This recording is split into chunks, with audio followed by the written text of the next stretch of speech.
Sayidana. Hello, how are you? I am well. Lovely. Why don't you pronounce your name for everyone? Yes, my name is Sayidana. My last name is Brannan-Douglas. Nice. Yes. So I met you at Sister International. It's actually Sister. Give me the right. Yes, Sister to Sister International. Sister International. Yes.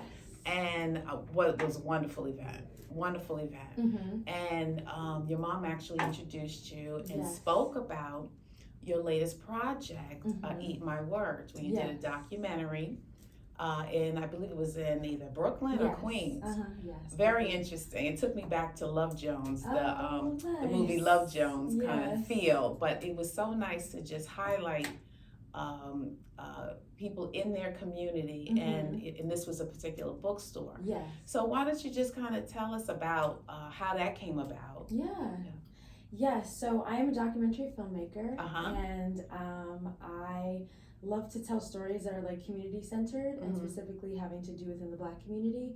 And also, I had found Adane Bookstore, which is the center of the short documentary, and I had been there and experienced kind of what that environment felt like.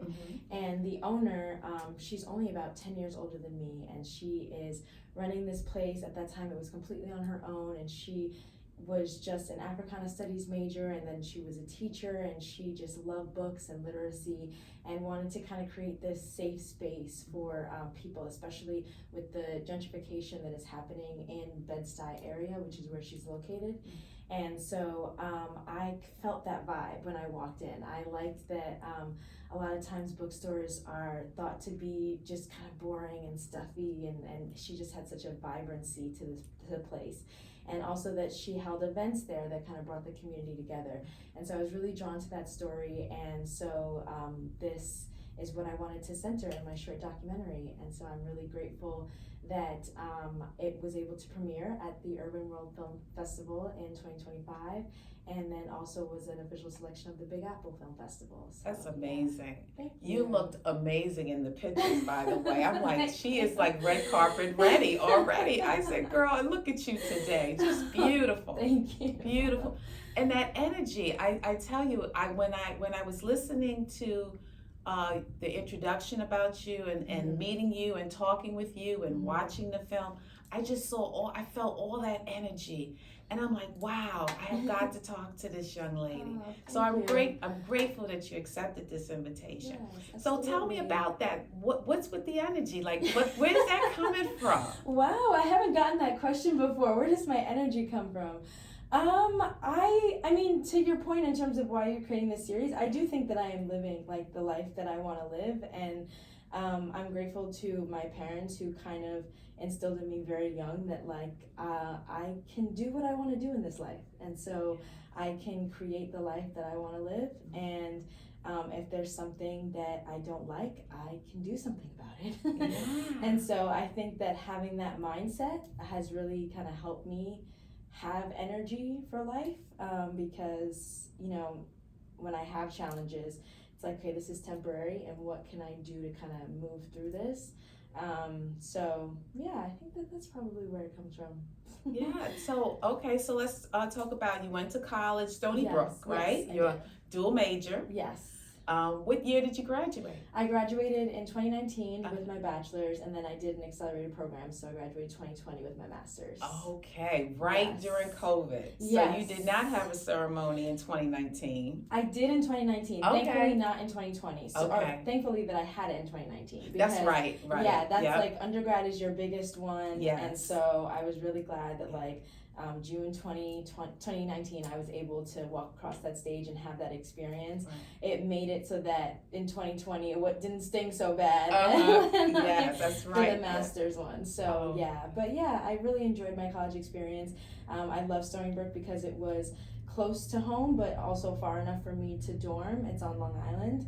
And so it's like a STEM focused school. So I majored in technology systems management, which is completely different from documentary filmmaking. So I went in because I wanted to find something that I enjoyed, and that major was one of the few, it was like a hybrid between technology and also business. And I really liked what I was learning there and the different types of classes I was able to take. And then I did a digital art minor. And I feel like even though now I have switched over into documentary filmmaking, I learned a lot from the major in terms of management and working with people and relating in that way. And college was when I started my production company. Right, I remember your mother mentioning that. Yes. So how did that spark? Like, tell us about that. Yeah, so I have always loved film since I was a kid.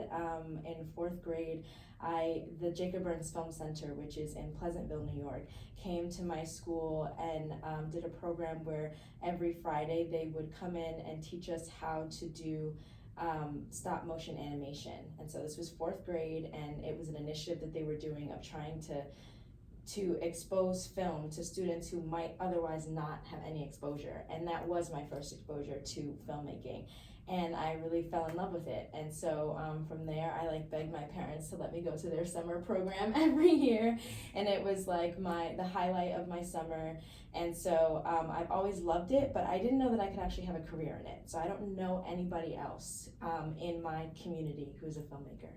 And so I didn't know what it actually looked like. The only reference that I had was I hear people move out to LA and wait tables while they hope for their big break. That was the only thing that I had ever heard. And so I didn't know that this was something actually viable for me to do. So when I was picking my major for college, I picked technology systems management, which was just in the STEM field, felt like that was definitely stable, but also something that I did enjoy. But I still kept with the filmmaking in the background. And so when I was in college, I started just doing freelance videography, and that kind of showed me some different community stories and things like that.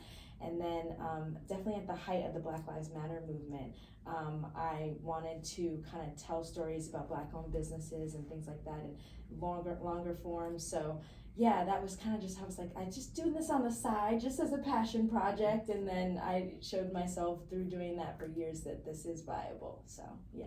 Okay, great, great. So so fast forward to tape. Mm-hmm. What are you doing now? The project, the film fest was 2025. Yes. When did you actually complete Eat My Words? Yeah, so I completed it at the beginning of 2025. Okay. And then so we started filming at the end of 2023, filmed through 2024, and then did editing starting 2024, and then finished at the beginning of 2025. And so you have to go through a film festival process in order to, it's very competitive and rigorous when you are submitting to these film festivals, and you're just hoping that they're going to watch your work, and it's to be able to even assess it from there. And so I was grateful that it was accepted into these film festivals, and I'm hoping that it'll get accepted even more. It can go along a circuit. They all happen at different times in different places. So that was what I completed there. And then starting in 2023, I transitioned over into doing the network side. So what I do when I create things myself is independent filmmaking. Mm-hmm. But then when you are working on something that's going to be on a streaming platform, that is more network. And so I started out, I was like, how do I get into this area? I see that people are working on things that are on TV and are on Netflix and are on streaming services, but how do I actually get there and cross over from stuff that I make myself into things that I can work on that will be shown widely? And so I actually cold emailed the showrunner for the 1619 Project docuseries that was on Hulu. Her name is Shoshana Guy. And I asked, can I just shadow you on set just to be able to get some experience, just to see what this is like. And just so you know, I've started making my own short documentary, so I do things, so I'm not coming in totally green, but I don't know this side, and I would just love exposure for that. And I'm so grateful that she actually answered me. And at first she was like, we're happy to have you do it, but now it's not really a good time, follow back up with me in a couple months. And I did. I set a timer and I came back a couple months later. And then she was like, still not a great time, but come. And I was like, and I did. I stayed on it. Beautiful. Yes. Right? Yeah. And because of that, she was like, okay, we have a shoot this weekend. Come on over. And so that was my first exposure to it. And then when she was working on her next show, which was Down in the Valley, which is a docuseries on Stars, she brought me in as a production assistant. So that was how I got that experience, and I was just so eager to work on as many things as possible when I was working on that show that by the time I finished, I ended up with an associate producer credit. So Wow. yeah, I just learned so much during that time, got to be on set in the field when we were filming in Mississippi and in Memphis, and just see the project all the way through. So I worked So you on actually that. traveled to I these did. places. Wow. I So you were the did. production assistant. Yes. So I what know. did the production assistant contain? Yes. What did that involve? Yeah, so at first it was just me being like, well, can I come in on the meetings just to take notes, you know, just to help you guys in that way. And then ended up with me then when we were, we have pre-interviews that we do with the people who we think are going to be on camera to be able to just kind of see what their story is. And so then the producers allowed me to sit in on those conversations, and then I was able to work my way up to being able to give input on the story. And so then when it came time to be in the field, it was like, well, you've been there for this whole process and you've really contributed and showed a lot of dedication. Like, yes, come with us while we're filming. And so helping the directors as they're doing their interviews, like looking out for stuff to make sure, was this mentioned, was that mentioned? Just kind of being like a helping hand while we're shooting. And of course, because it's documentary, it's not like in a controlled environment.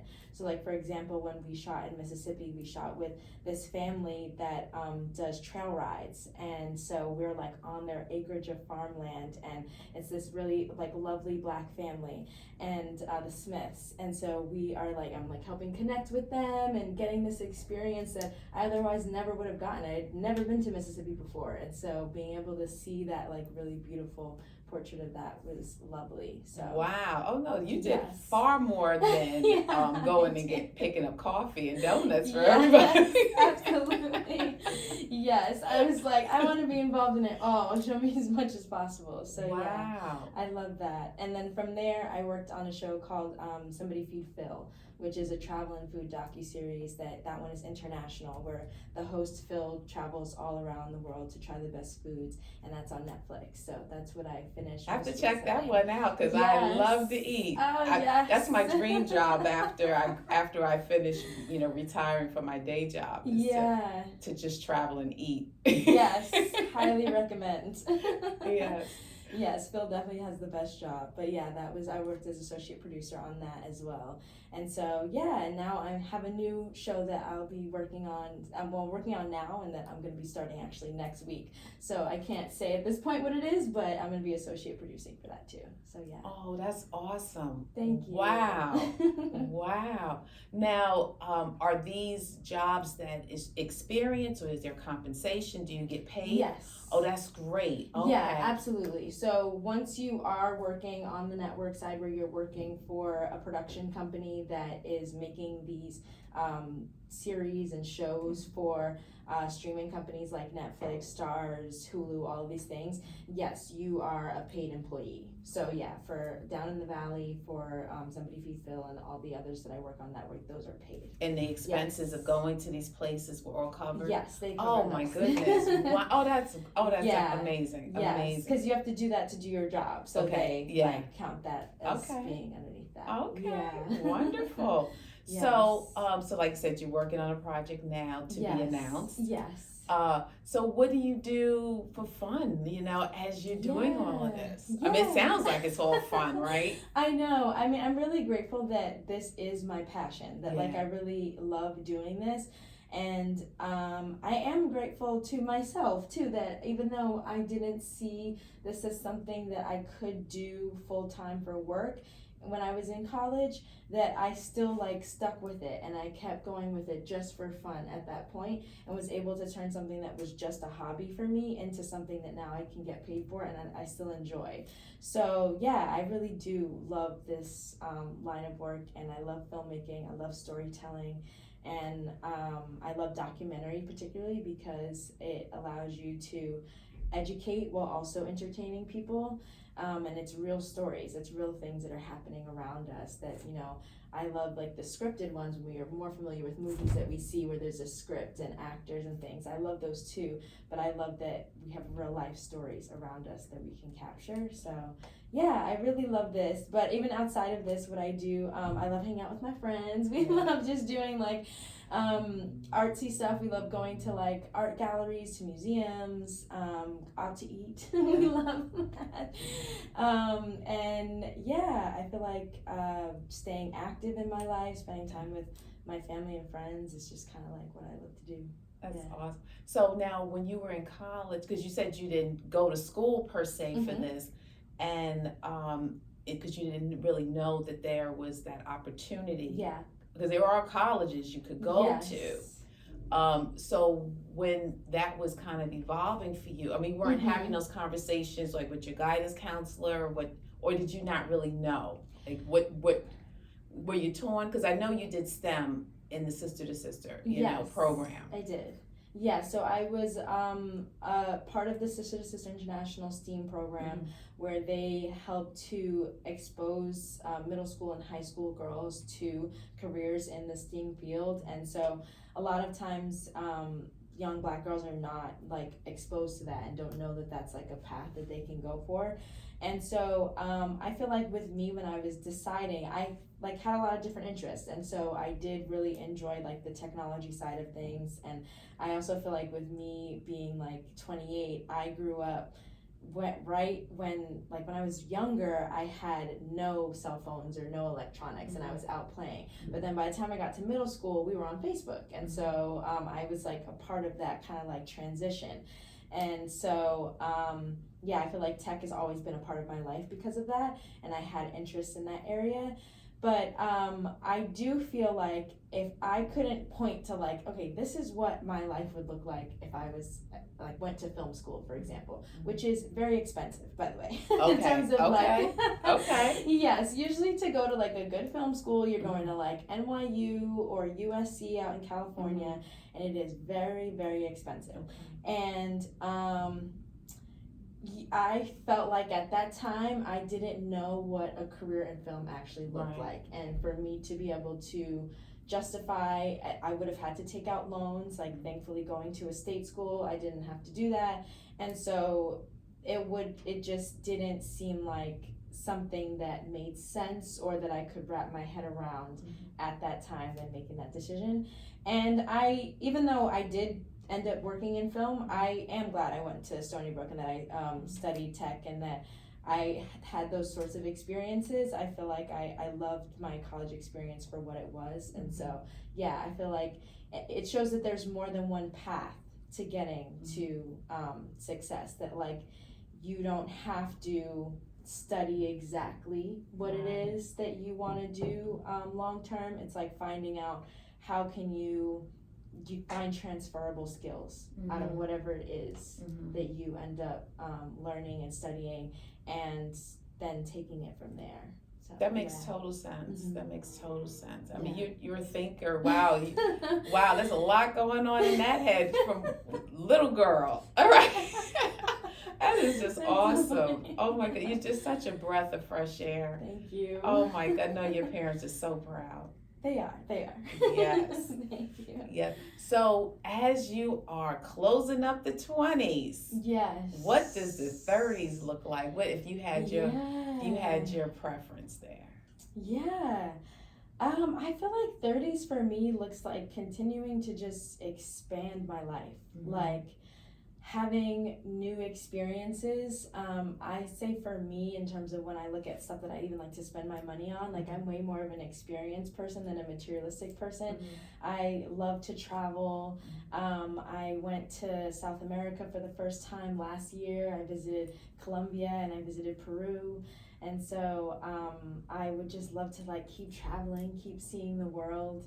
And keep just having like new experiences, never count myself out of being able to kind of experience anything. And also I feel like there's this kind of daunting thing with the 30s that I will say that me and some of my peers have been experiencing, where it feels like society can try and tell you like, oh, this is the end of your youth. Mm-mm. And it's like I am seeing so many 30, 35 plus women who are inspiring me and showing me that, okay, wait, no, it does not end here. I mean, gosh, if you would look at some of the things that we see in media and in movies and stuff, it's like only about the 20s, but it's like, no, there's a lot of more life to be lived in your 30s. And from what I hear, you become even more sure of yourself. So, absolutely. Yeah.